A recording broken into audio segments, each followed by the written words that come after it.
మహబూబాబాద్ జిల్లా కేసముద్రం మండలం ఉప్పరపల్లి గ్రామంలో వైభవంగా శ్రీ సీతారామ రామలింగేశ్వర స్వామి గ్రామ దేవత ప్రతిష్టాపన తృతీయ వార్షికోత్సవం జలాభిషేకాలు బోనాలతో మొక్కులు చెల్లించుకున్న గ్రామస్తులు.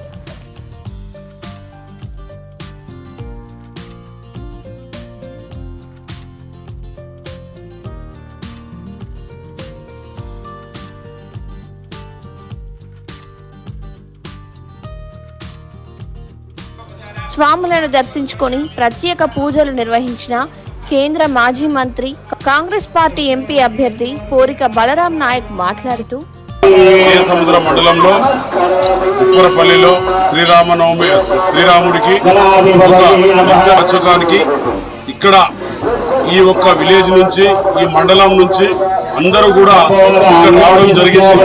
దానితో పాటు పెద్దలు అందరికీ కూడా పేరు పేరున ధన్యవాదాలు. ముఖ్యంగా ఇవాళ రాముల వారికి ప్రతి సంవత్సరం ఇలా జరుపుకోవడం ఇది చాలా మంచికరం. ఈ విలేజ్ కానీ గ్రామానికి పెద్దలందరికీ ఎక్కడున్నా కూడా ఈ గ్రామస్తులకు అందరికీ కూడా మంచి జరగాలి, భారతదేశంలో ఉన్న తెలుగు ప్రజలకు కూడా అన్ని జరగాలని చెప్పి రాముల వారికి వేడుకుంటూ అందరూ కూడా మేము గ్రామ పెద్దలు మేము శివాలయానికి కూడా ఇవాళ అభిషేకం చేయించడం కూడా ఇది మంచి పద్ధతి. కాబట్టి అన్ని కార్యక్రమాలు దేవుడి కార్యక్రమాలు చేయడం మంచి పద్ధతిగా చేస్తున్నాం.